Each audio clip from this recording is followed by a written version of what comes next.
Hola, hola, muy buenos días, queridos amigos, compañeros, camaradas, militantes de Radio Nacional. Sean bienvenidos a una emisión más esta mañana de 11 de diciembre del año 2018.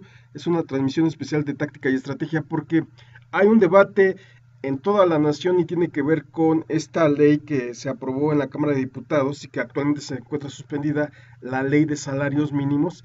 Y en este momento hay un debate entre la Suprema Corte de Justicia de la Nación, la Cámara de Diputados y el Poder Ejecutivo que está representando a Andrés Manuel López Obrador. Pues bien, esta mañana Andrés Manuel, durante su conferencia de prensa, habló de este tema y se refirió a los magistrados haciéndoles la pregunta, ¿qué es más importante? ¿El derecho o la justicia? Y vamos a ver cómo reaccionan los magistrados en torno a esta pregunta que realizó Andrés Manuel López Obrador. Es un tema muy relevante, la llamada ley de salarios máximos que regula las remuneraciones a los funcionarios públicos. Los voy a dejar con este material que tiene que ver con la rueda de prensa en torno a esto. Es una cátedra en serio y los voy a dejar después con una otra cátedra, en este caso René Dussel nos brinda la filosofía del derecho en torno a este tema. Regresamos.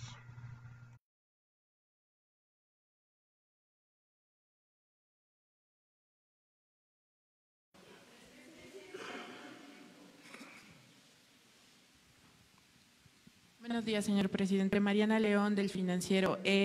Preguntarle dos cosas. Ayer los jueces hacen una manifestación histórica, le llamaron los medios, sobre esta reducción de salarios y dicen que ni siquiera se puede aplicar el 120 constitucional porque falta la ley reglamentaria.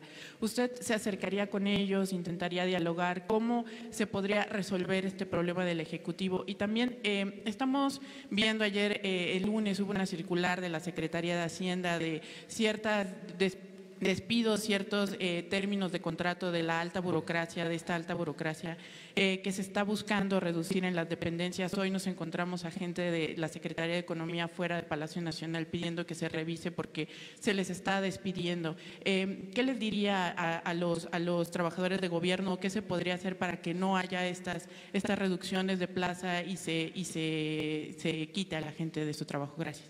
Ya se tomó la decisión y es un asunto legal. Está en la Constitución, en el artículo 127, y ya existe la ley. Nadie puede ganar más que lo que recibe el presidente de la República. Si no respetamos la Constitución, pues no va a haber Estado de Derecho. ¿O qué? Vamos a pedir que los demás acaten la ley y nosotros vamos a gozar de impunidad.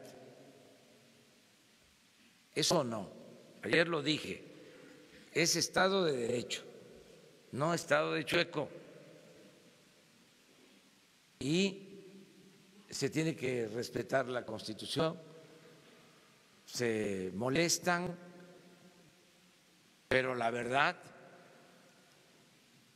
es que, como se dice coloquialmente, se rayaban, sueldos elevadísimos. Dicen que no es cierto que ganen 600,000 pesos mensuales los ministros. Pues tengo la información, es cosa de verla en el presupuesto, son 7 millones al año en sueldo bruto, más otras prestaciones que no están ahí indicadas, pero si no son 600,000, pues son 500,000, y no tengo la menor duda de que son los servidores públicos mejor pagados del mundo. Solamente Donald Trump gana más que el presidente, con todo respeto, de la Suprema Corte, y hay datos sobre esto.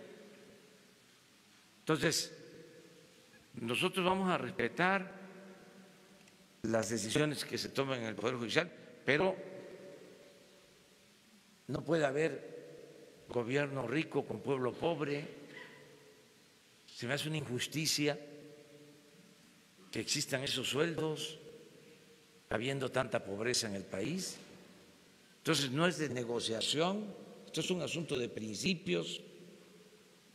Si por eso hubo un cambio, además esto no es nuevo, no es que llegué y se me ocurrió que iban a bajar los sueldos de los altos funcionarios públicos para aumentar los sueldos de los de abajo. Lo vengo diciendo desde hace años, fue un compromiso de campaña. La gente lo sabía, lo dije en todas las plazas públicas, dije que íbamos a quitar las pensiones a los expresidentes, ya se hizo, que no íbamos a usar el avión presidencial, ya se fue el avión presidencial y estamos por vender aviones y helicópteros que se utilizaban para el servicio de los altos funcionarios públicos. Acerca del ajuste en las estructuras, el gobierno estaba ensimismado, todo el presupuesto era para el mismo gobierno, no se le transferían recursos al pueblo. Ahora que fui a Nayarit a ver a los damnificados, me dice un señor: no le dé el dinero al gobierno, entréguele el dinero al pueblo.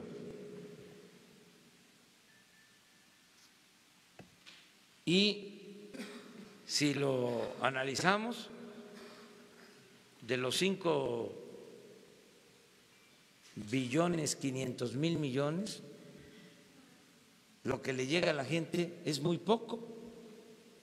Todo es para el mismo gobierno, ya sean sueldos, pensiones y jubilaciones para los que trabajan en el gobierno, los gastos operativos del gobierno, el pago de deuda del gobierno.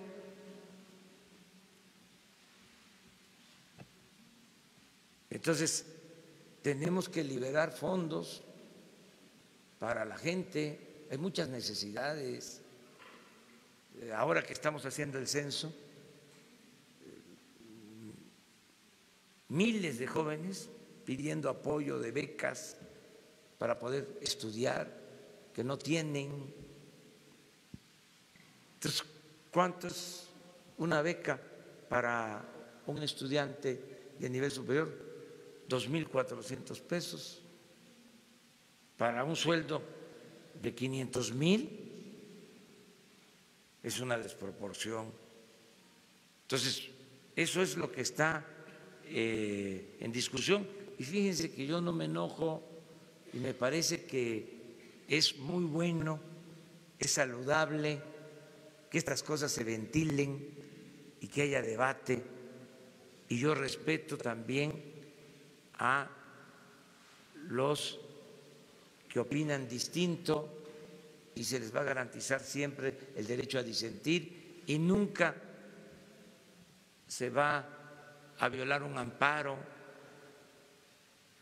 se les va a respetar sus derechos, pero vamos a hablar de estos temas. Esto es la democracia, vamos a que la gente opine. ¿Qué se decía antes? El pueblo no cuenta, la política es asunto de los políticos.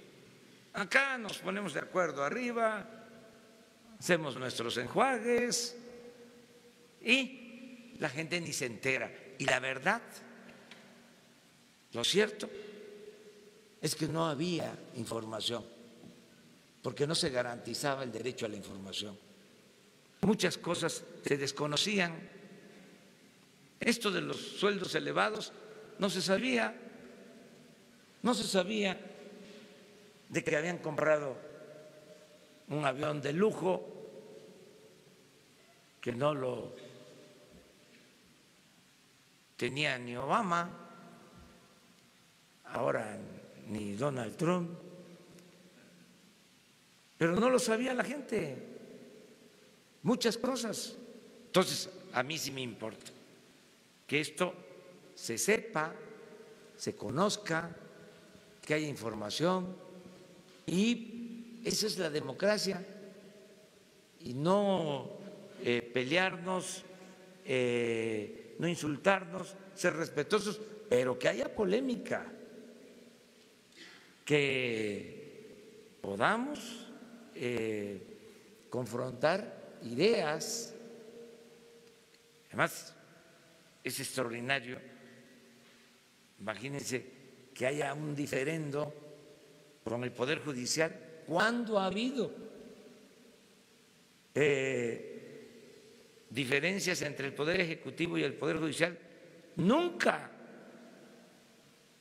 porque el Poder Ejecutivo era el poder de los poderes. Entonces, es realmente algo fantástico, extraordinario. Estamos en el terreno de lo inédito. Ese es el cambio, la cuarta transformación.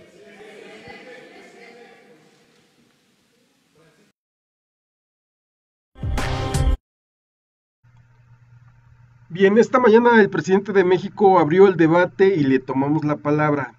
¿Qué es más importante, el derecho o la justicia? Eso fue lo que nos preguntó y nos consultó esta mañana. Y ya tenemos listo un material que nos presenta René Dussel en torno a la filosofía del derecho. Les dejo con este material y regresamos. 3 preguntas hicieron y voy a responder lo más corto. Por ejemplo, dice la Suprema Corte de Justicia, dice que es un derecho adquirido y por lo tanto no se puede. Entonces tenemos que preguntarnos qué es el derecho. Eso es tener un principio. ¿Y en cómo surge el derecho? En la Facultad de Derecho creen que la ley es el fundamento del derecho, pero se olvidan cuál es el fundamento de la ley, que es la legitimidad. Y la legitimidad es la expresión del poder del pueblo, porque el pueblo es el único soberano, no el Estado. Entonces, hay que ver qué es el poder del pueblo, qué significa legitimidad, que es el consenso del pueblo, que fundamenta la ley. Y la ley tiene como primer principio la Constitución. Pero la Constitución no es como piensa Kelsen, el principio, sino que está fundado en la legitimidad del pueblo. Se puede cambiar. Y quizás haya que cambiar la Constitución. No se ha hablado del tema, pero es posible. No me pongan a... Entonces, si hay un derecho que es injusto, todos los abogados, porque he vivido eso y fue el litigio en la UACM, bueno, deje el problema de la justicia, es un problema filosófico. Háblame del derecho como el proceso debido. No, yo hablo de la justicia, pero la justicia se apoya en otro fundamento, que es justamente en los requerimientos del pueblo. Si la gente no come, quiere comer, y si él no come, es injusto el sistema que crea el hambre. Hay que hablar de la justicia, pero ellos no hablan de la justicia, hablan nomás que el derecho adquirido. Lo que pasa es que es injusto Una persona que gana 600,000 pesos en un país en donde la mayoría no llega a 10,000. Ah, no, pero es un problema de justicia. Sí, señor, ese es el tema. Pero la Suprema Corte habla del derecho. Ha fetichizado al derecho. Y me gustaría hablar con ellos y los puedo destruir todos los argumentos con una teoría.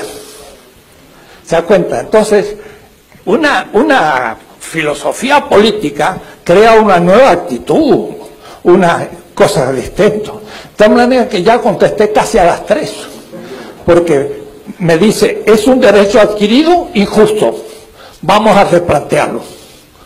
Y lo vamos a replantear. Usted no puede decir que es justo, porque si no me puedo corromper. Entonces, ¿usted cree que la única manera de no corromperse es recibir un sueldazo? Ya está corrompido, porque ya toma el dinero como fundamento de la legitimidad, se pone acá. El dinero es lo que me puede hacer que entonces yo sea justo. No, ya por haberte asignado tú ese derecho, eres injusto y te contradices en lo que venga. Mire, a la Suprema Corte hay que hacerle un poco de teoría. ¿Ven? Eso es un principio.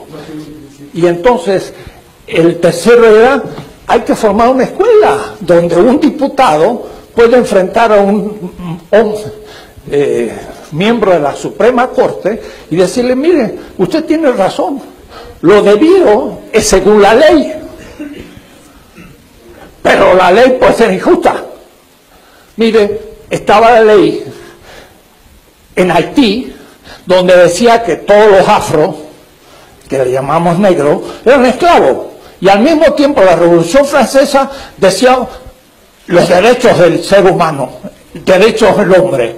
¿Cómo? Usted era francés y en Francia hablaba de los derechos humanos para toda la humanidad, pero en Haití los negros no eran humanos. Esa declaración, ¿es universal o es la declaración de la burguesía europea? Entonces esa declaración no era justa, porque no se apoyaba en la legitimidad del pueblo haitiano. Entonces, si tenemos teoría, podemos refutar en la Cámara de Diputados. Pero ¿quién nos va a defender en la Cámara de Diputados? Si no tienen una teoría el partido. Entonces repiten lo que saben, y lo que saben no funciona, porque lo aprendieron en la facultad, y la facultad es formalista, y es burguesa, y es fetichista del derecho.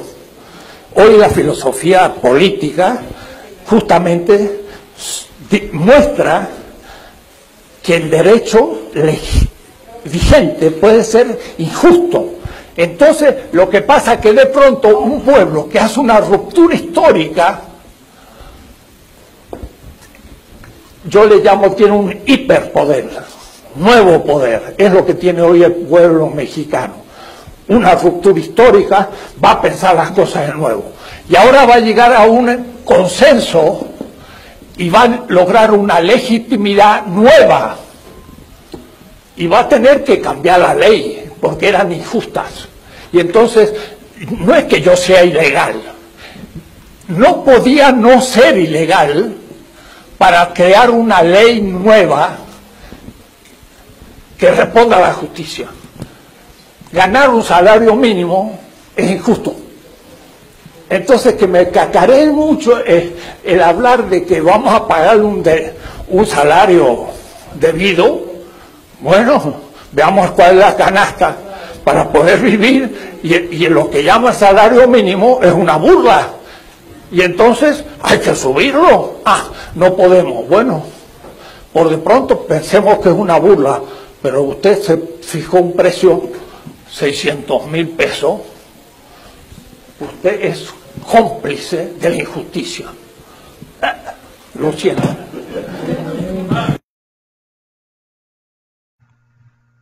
Bien, acabamos de escuchar al doctor Enrique Dussel, Y está abierto el debate. Hoy por la mañana el licenciado Andrés Manuel López Obrador le pregunta a la Suprema Corte de Justicia, a los ministros y a los mexicanos, ¿qué es primero, el derecho o la ley? Y en esta conferencia del doctor Enrique Dussel nos aclara cuál es el principio y el fundamento en el que se está basando Andrés Manuel López Obrador para decir que si la Constitución ya dice que nadie puede ganar por encima del salario del presidente, pues ya está plasmado en la Constitución, que no lo habían hecho e implementado gobiernos anteriores, pues seguramente porque también estaban involucrados en actos de corrupción. Pero bueno, esta situación también nos hace poner un poquito de énfasis en lo que nos está diciendo Gerardo Fernández Noroña. Estos ministros ya vimos de qué lado batean. Y con el resolutivo que dieron en torno a la elección en el estado de Puebla y favoreciendo el fraude electoral que se dio el día 1 de julio, es probable que estos ministros, si es que a Andrés Manuel López Obrador le quitan el fuero, también sean peones o sean empleados del poder económico, quien según se sienten en este momento afectados en cuanto a sus intereses. Los dejamos con este comentario de Gerardo Fernández Noroña, que ha estado insistiendo en que es una necedad quitarle el fuero al presidente. Los dejamos con este material y regresamos. ¿Cómo están? Es jueves 7 de diciembre, no, 6 de diciembre, perdón. El día de ayer estuve en Tacunga, en Ecuador, en una prisión de alta seguridad, donde se encuentra el vicepresidente Jorge Glass. Él tenía fuero, fue vicepresidente antes, con Correa. Le tocó la construcción, encabezar los proyectos de construcción de 8 hidroeléctricas. Antes las transnacionales petroleras tenían el 80% de la renta petrolera y al pueblo ecuatoriano solo el 20% formalmente, aunque estaba etiquetado para pago de la deuda externa, la industria eléctrica en manos del extranjero. Él puso al revés, 80% para el pueblo, 20% para las compañías extranjeras. Bajaron las tarifas eléctricas, fibra óptica en todo el territorio ecuatoriano, apoyó a productores, una serie de proyectos de mejoría de la economía del pueblo ecuatoriano. Pasaron millones de dólares por sus manos, nunca se robó ni un centavo. Hoy está acusado de corrupción en el caso de Brecht. Él tenía fuero como vicepresidente y es un ingeniero de buena fe, honesto, no tiene nada. Tenía un departamento hipotecado que está a punto de perder porque a su mujer, que trabajaba en una empresa privada, la presionaron para que la despidieran y la despidieron. Él lleva 1 año 4 meses preso. Les dijo, quítenme el fuero, yo no tengo nada que ocultar. Y lleva 1 año 4 meses en prisión. Lleva 46 días en huelga de hambre. Ni siquiera lo destituyeron legalmente de la vicepresidencia de la República, por eso sostengo que sigue siendo vicepresidente.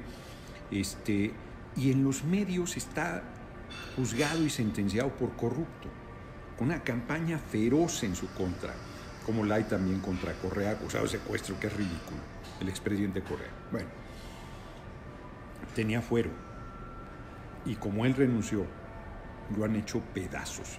No se defendió en el Congreso, no enfrentó el tema de esa manera, de buena fe dijo, no, soy honesto, no tengo nada que ocultar, está en la cárcel.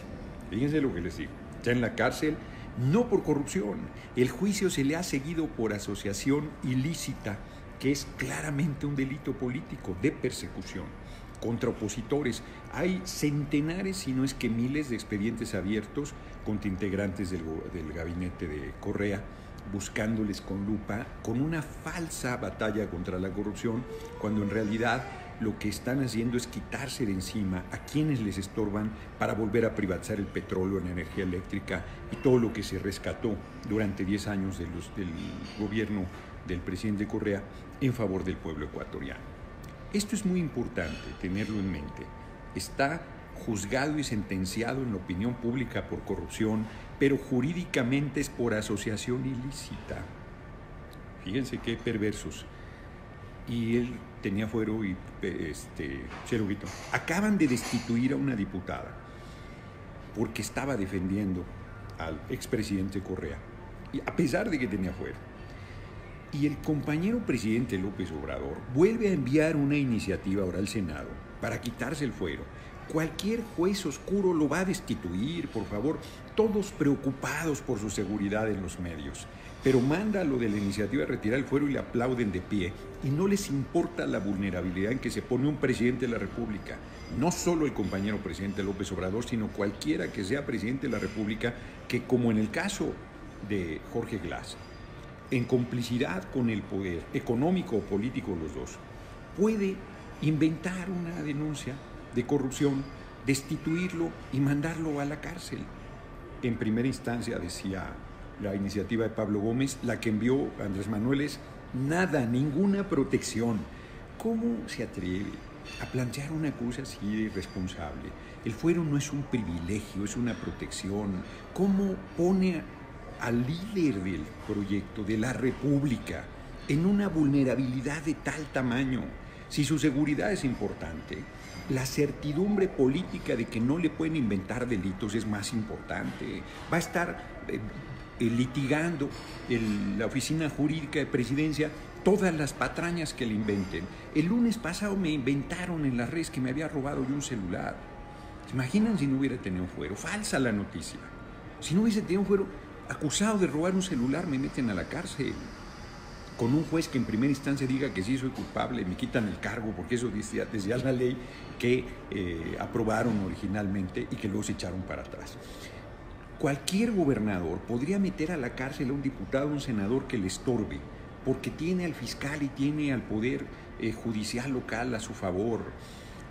Los diputados locales ni se diga, están calladitos hoy. Sin fuero van a ser tapetes del gobernador en turno. Y, a ver, López Obrador no va a reprimir.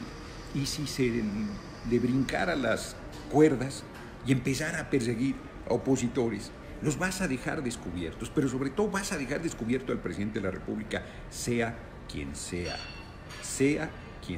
presidente o presidenta, en un país que el régimen es presidencialista, y vas a poner en vulnerabilidad el sistema político retirándole una protección tan importante. ¿Debe ser juzgado un corrupto, aunque sea presidente de la República? Sí. ¿Debe ser juzgado un traidor al pueblo, un vendepatrias? Sí. ¿Cómo lo haces? Bueno, dejando muy claro que por esos delitos los puedes juzgar y que se vaya a defender al Congreso. Y si el Congreso le retira la protección, como lo hicieron con Jorge Glass, que le pidió a sus propios compañeros que le retiraran la protección, entonces vas a juicio. Y si el Congreso decide que es una patraña para quitarse al presidente de la República encima, pues no le retira la protección. No es un privilegio, porque más vamos a llegar al absurdo de que el secretario de la Defensa y el secretario de la Marina van a tener fuero porque el fuero militar permanece y el presidente de la República no. O sea que ellos iban a estar protegidos. Es más, hasta el soldado más humilde va a tener fuero porque tiene fuero militar, mientras que el presidente de la República, que está expuesto a todos los riesgos políticos, no va a tener ninguna protección. Ya no digamos diputados, senadores. Reitero, a mí el lunes apenas me hicieron la campañita en las redes de haberme robado un celular. Propio Felipe del Sagrado Corazón de Jesús Calderón Hinojosa empujó esa mentira. Hombre, es de verdad un error grande retirar el fuero. Yo voy a volver a argumentar en contra y voy a volver a votar en contra. Voy a Brasil ahorita, al Foro de Sao Paulo. Me va a llevar todo el día entre la conexión aquí en Bogotá, donde estoy, y hasta la medianoche llego. Pero eso no importa. En Brasil está preso Lula da Silva con un falso delito de corrupción porque no tenía fuero. Y bueno, a Jorge Glass lo sentenciaron, todavía no en definitiva, con una ley que ya no estaba vigente para ponerle 6 años porque 5, que era lo que correspondía, le permitía salir bajo fianza. Entonces le pusieron 6. A Lula da Silva le violentaron sus derechos políticos y no le permitieron registrarse. Él le hubiera ganado a Bolsonaro. Bueno, pues lo quitaron a la mala. En Argentina a Cristina Fernández le quieren aplicar también una falsa acusación de corrupción, y a Correa, como es evidente que no es corrupto, no se lo creería a nadie, lo están acusando de secuestro fuera del país, es una cosa absurda. Bueno, inventan lo que sea, luego lo tiraron en Paraguay, un golpe legislativo. Mientras tanto, en Honduras hubo un fraude electoral y nadie dice nada. En Ecuador Lenin Moreno, lo que es el equivalente a la Suprema Corte, la disolvió. El poder ciudadano que nombra al fiscal, que nombra al contralor, es provisional, y a su vez el fiscal y el contralor son provisionales sin ningún mandato, sin ningún nombramiento legal. Es provisional también, además del poder ciudadano, la Contraloría, el fiscal, alguna otra cosa. Está roto el Estado de Derecho. Están operando en contra del gobierno popular que encabezó Rafael Correa, y están generando las condiciones para desmantelar todo lo que se avanzó.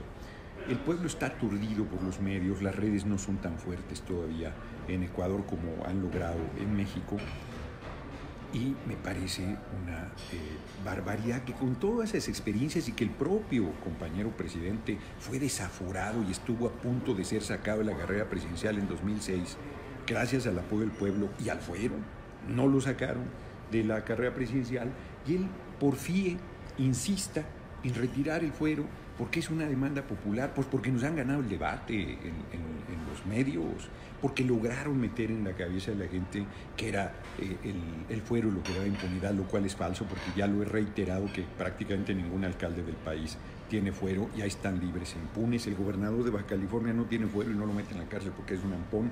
Va a sustituirlo el tipejo ese, por cierto, Vega, que según era un ciudadano indignado, porque yo estaba en una sala VIP como la que estoy en este momento en Bogotá, y él estaba ahí. Son unos cínicos, unos hipócritas, unos desvergonzados. Bueno, lo que quiero decirles es que voy a seguir debatiendo en contra del retiro del fuero. Hoy Jorge Glass, en una cárcel de alta seguridad de Ecuador, se debate entre la vida y la muerte. Ni siquiera pide su libertad, lo único que pide es que lo regresen a la prisión anterior en que estaba, porque en la que está ahora es más vulnerable a contraer una infección, y él tiene una enfermedad que toma un medicamento que lo pone en una condición casi como si fuera una quimioterapia, le baja las defensas a cero, y si le llega ahí tuberculosis o algo, es una cárcel para 3.000 y hay 5.000, hay tuberculosos, los niveles de hacinamiento son terribles, 23 horas al día pasa en su celda, solo tiene derecho a 1 hora para salir a caminar, y no tiene derecho a hablar con ningún recluso con el que se encuentre. Terrible las condiciones de reclusión que tiene. Ni siquiera está saliendo la hora que tiene autorizada al día, porque está muy débil después de tantos días en huelga de hambre. ¿Por qué nos vamos a poner en una situación de vulnerabilidad de esa naturaleza cuando ni somos corruptos, ni no tenemos nada que temer? No tenemos nada que temer, pero no podemos ser ingenuos y pensar que el poder económico, que el poder judicial, que se están parando contra, que no pueden ganar más que el presidente, no van a buscar venganza en contra nuestra. Pero además, si al presidente de la República, cualquiera que estuviera ahí, o presidenta, se le botara la cuerda ya estando en el poder y empezar una persecución política, tú vas a poner a todo el mundo en una condición de vulnerabilidad, porque al rato también que desaparezcan Luris y todas las necedades que han estado empujando, porque eso es una demanda. No, hay que discutirlo. Cierro. En campaña yo le dije a la gente, voy a votar en contra de la desaparición del fuero, y me decían, ¿por qué? Y yo daba las razones y la gente decía, tienes razón. Cada vez más gente está consciente de que es una irresponsabilidad dejar al presidente de la República sin esa protección constitucional que es el fuero. Pues tenemos que avanzar en ese debate y ganarlo con razones, con argumentos, y no ceder frente a una exigencia general o un compromiso de campaña. Es cierto, se deben cumplir los compromisos de campaña. Sí, bueno, entonces cumplan lo de las pensiones a los adultos mayores de 65 años y no hasta los 68. No, es que no se puede. Entonces hay que explicarle a la gente por qué no alcanza el dinero y por qué se tuvo que hacer hasta los 68. Pues hay que explicar también que retirar el fuero es un error, y que se planteó frente a la exigencia ciudadana, y que es evidente que no se debe hacer. Se puede acotar. La iniciativa de Pablo Gómez lo restringía de manera muy severa. Se puede modificar a las actuales circunstancias, pero retirar es un acto irresponsable. Yo no estoy ni siquiera de acuerdo en que se restrinja, pero entiendo que se haga frente a la situación en que nos hemos colocado solos. Ponerte atado de pies y manos. López Obrador, compañero presidente, es un escapista extraordinario, pero qué necesidad, como decía Juan Gabriel, para qué ponerlo en una situación de que tenga que demostrarnos sus dotes de escapista, y para qué poner en vulnerabilidad el proyecto con todas las presiones políticas y económicas enormes que se van a dar. Yo reitero, que es un error y seguiré defendiendo mi posición. Les mando un abrazo, salgo en un momento más rumbo a Sao Paulo.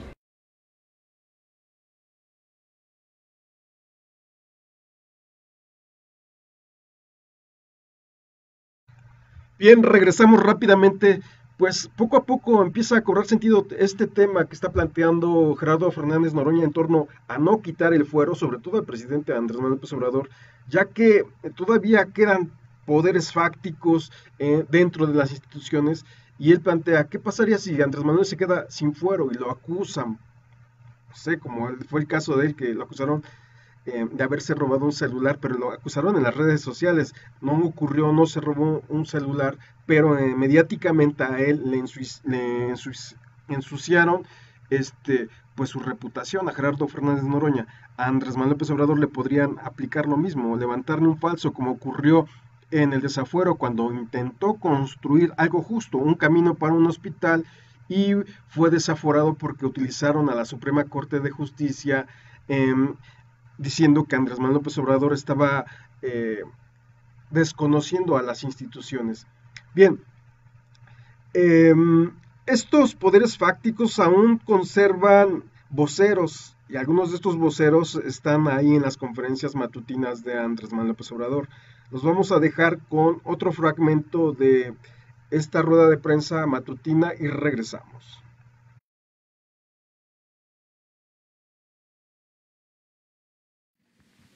Francisco Nieto, del Heraldo de México, preguntarle cuál sería entonces para usted un sueldo justo para los ministros y para los magistrados. Si usted va a ganar 108,000 pesos mensuales, ¿cuánto va a ganar un secretario de Estado? ¿Cuánto va a ganar un subsecretario? ¿Cuánto va a ganar un coordinador? Y ya para aprovechar que aquí está el almirante, que está el general, preguntarles a ellos cuál es el balance que tienen a una semana de haber entrado al gobierno en materia de seguridad, cómo encontraron al país. Gracias. Bueno, miren, yo creo que el Congreso pues analizó este asunto, es la ley lo que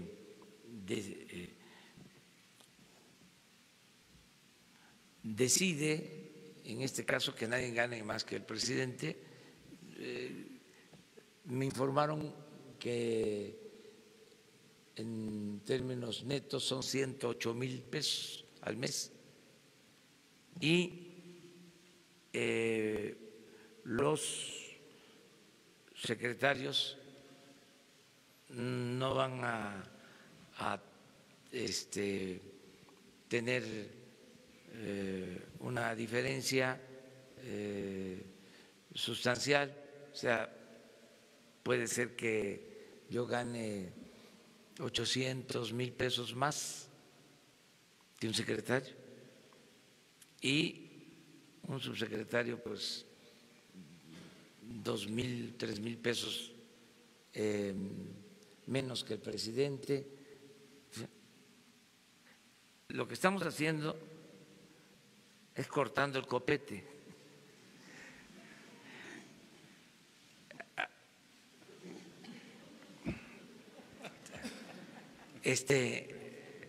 Pero los servidores públicos van a tener un sueldo justo, o sea, y además los de abajo van a recibir aumentos. O sea, se reduce arriba y se aumenta abajo. Entonces, un diputado, un senador, un ministro de la Corte, un consejero del INE, un consejero del Instituto de la Transparencia, etcétera, etcétera, etcétera, pues van a recibir alrededor de 100,000 pesos mensuales. Eso pues es lo que gana un investigador con doctorado, maestro de tiempo completo y al mismo tiempo investigador en una universidad pública o privada. Y, con todo respeto, un maestro de tiempo completo, un investigador, aunque tiene muchas satisfacciones, recibe muchas satisfacciones por estar enseñando, el servicio público es la consagración total, ¿no?, del ser humano, porque es el servicio, ¿sí?, al prójimo, al ciudadano, ¿sí?, es ser un siervo de la nación, un servidor público. Entonces es una gran satisfacción, y además de eso, además de estar sirviendo, que le paguen a uno, pues es para brincar de alegría. Entonces no es despreciable. El que quiera hacer dinero, pues que no se ocupe de estas funciones, puede dedicarse a cualquier otra actividad, además es legítimo, pero el servidor público no es, no está para hacerse millonario, no podría un servidor público.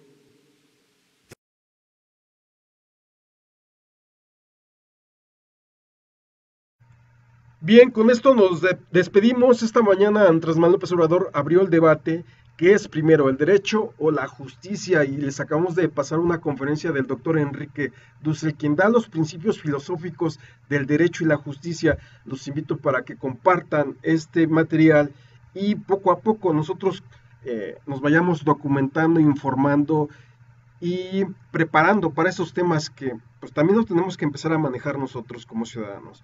Pues muchísimas gracias, esto fue Táctica y Estrategia, adiós.